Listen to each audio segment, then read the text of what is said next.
Hello students, मैं रेखा शर्मा आपकी BSc part 2 chemistry honours semester 3 paper 2 organic chemistry की online class ले रही हूँ।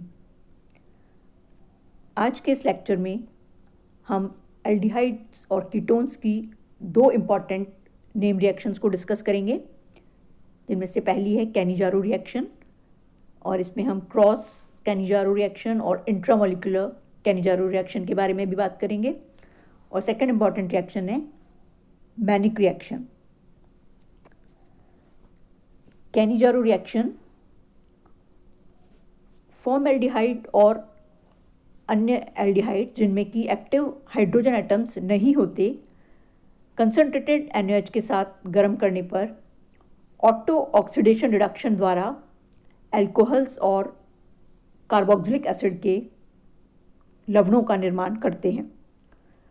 इस रिएक्शन के अंदर एक एल्डिहाइड मॉलिक्यूल एसिड में ऑक्सीडाइज हो जाता है, जबकि इसका दूसरा मॉलिक्यूल रिड्यूस होकर एल्कोहल बनाता है। फॉर एग्जांपल, अगर हम फॉर्मल्डिहाइड को कंसंट्रेटेड NaOH की प्रेजेंस में रिएक्शन कराएं तो इसके दो मॉलिक्यूल्स रिएक्ट कर एक मिथेनॉल और दूसरा सोडियम सॉल्ट्स ऑफ एसिड बनाता है। अन्य एल्डिहाइड्स जो कि कैनिजारो अभिक्रिया दर्शाते हैं या जिनमें अल्फा हाइड्रोजन प्रेजेंट नहीं होते, वो हैं ट्राईमिथाइल एसिटल्डिहाइड या पिवेल्डिहाइड, CCl3CHO यानी ट्राईक्लोरो एसिटल्डिहाइड या जिसका कॉमन नेम है क्लोरल, और बेंजल्डिहाइड और इसके डेरिवेटिव्स। अगर हम इसके मैकेनिज्म को देखें तो इसमें सबसे पहले फॉर्मल्डिहाइड के कार्बोनिल कार्बन पर बेस या OH- का न्यूक्लियोफिलिक अटैक होता है और इसके बाद इससे एक H- या हाइड्राइड आयन के निकलने या इसके ऑक्सीडेशन होने से एक प्रोडक्ट एसिड प्राप्त होता है। नेक्स्ट स्टेप में hydride ion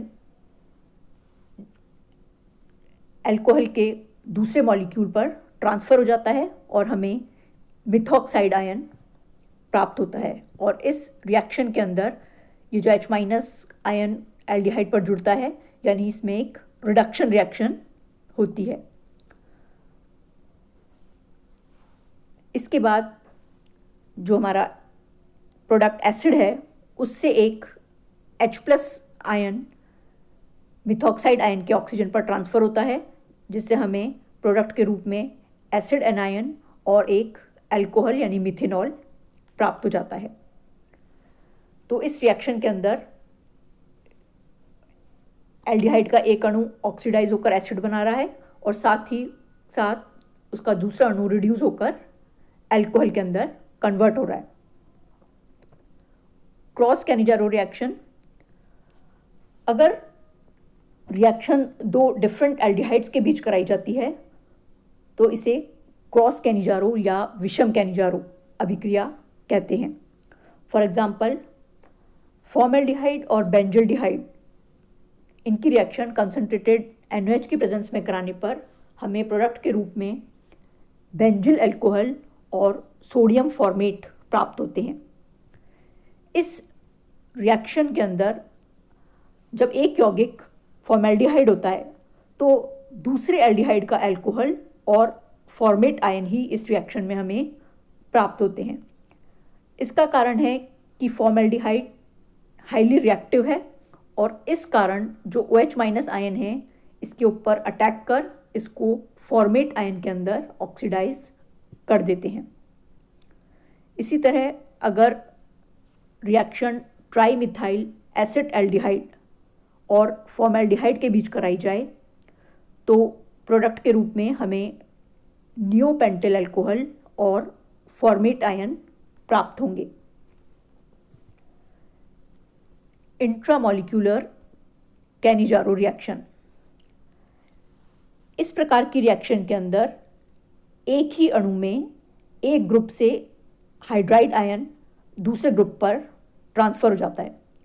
for example phenyl ग्लाइऑक्सेल, इसकी बेस के साथ रिएक्शन कराने पर हमें मेंडिलेट आयन का सॉल्ट प्राप्त होता है। अगर हम इस रिएक्शन का मैकेनिज्म देखें तो इसमें फर्स्ट स्टेप में इस कार्बोनिल कंपाउंड पर बेस या OH माइनस आयन का न्यूक्लियोफिलिक एडिशन होता है। इसके बाद इस कार्बन से जुड़े हाइड्रोजन का H माइनस यानी हाइड्राइड आयन के रूप में पास वाले कार्बोनिल कार्बन पर इसका ट्रांसफ़र हो जाता है। और क्योंकि यह ट्रांसफ़र एक फंक्शनल ग्रुप से दूसरे फंक्शनल ग्रुप पर उसी मॉलिक्यूल में हो रहा है, इसलिए इसे इंट्रामॉलिक्यूलर कैनिजारो रिएक्शन कहते हैं। और इस ट्रांसफ़र से हमें एक ऑक्सी एनायन प्राप्त होता है और इस ऑक्सी एनायन के ऊपर एक H+ आयन के जुड़ने से हमें हमारा प्रोडक्ट यानी सॉल्ट ऑफ मेंडेलिक एसिड प्राप्त हो जाता है। नेक्स्ट इंपॉर्टेंट नेम रिएक्शन है हमारी मैनिक रिएक्शन। अगर फॉर्मेल्डिहाइड की रिएक्शन एक्टिव हाइड्रोजन कंपाउंड्स जैसे एसिटोफिनॉन यानी C6H5COCH3, बीटा कीटो एस्टर यानी CH3CO CH2COOC2H5 या मेलोनिक एस्टर CH2COOC2H5 का होल ट्वाइस, इनसे करवाने पर तथा साथ ही प्राइमरी या सेकेंडरी अमीन से करवाने पर बीटा कार्बोनिल कंपाउंड्स का निर्माण होता है, जिनको कि हम मैनिक बेस कहते हैं। एक्टिव हाइड्रोजन कंपाउंड्स वे कंपाउंड्स होते हैं जिनमें हाइड्रोजन के अल्फा पोजीशन पर जुड़े कार्बन पर कोई इलेक्ट्रॉन अट्रैक्टिंग ग्रुप या -I इफेक्ट वाले ग्रुप जैसे कि CO ग्रुप, एस्टर ग्रुप आदि जुड़े होते हैं। और इस कारण ये जो हाइड्रोजन्स हैं ये आसानी से H+ आयंस के रूप में निकल सकते हैं या ये कंपाउंड्स एसिडिक होते हैं। तो ऐसे कंपाउंड्स को हम एक्टिव हाइड्रोजन युक्त कंपाउंड कहते हैं। फॉर एग्जाम्पल अगर हम एसिटोफिनॉन की रिएक्शन फॉर्मेल्डिहाइड और डाइमिथाइल अमीन से कराएं तो ये तीनों कंपाउंड्स कंडेंसेशन के द्वारा जो प्रोडक्ट बनाते हैं वो है बीटा अमीनो कार्बोनिल कंपाउंड या इन्हें मैनिक बेस भी कहते हैं। इस रिएक्शन के अंदर फॉर्मेल्डिहाइड का ऑक्सीजन एसिटोफिनॉन के CH3 ग्रुप से एक हाइड्रोजन लेता है और दूसरा हाइड्रोजन इसे अमीन के नाइट्रोजन से जुड़े हाइड्रोजन से प्राप्त होता है और इस तरह से एक वाटर मॉलिक्यूल निकल जाता है और हमें बीटा अमीनो कार्बोनिल कंपाउंड्स प्राप्त होते हैं। अगर हम इस रिएक्शन का मैकेनिज्म देखें तो फर्स्ट स्टेप में फॉर्मेल्डिहाइड और अमीन की रिएक्शन के द्वारा इमीनियम आयन का निर्माण होता है।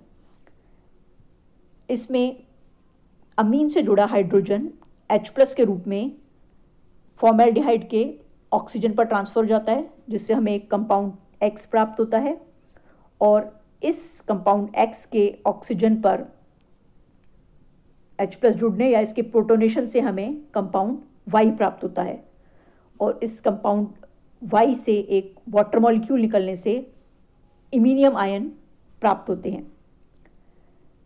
नेक्स्ट स्टेप में इमीनियम आयन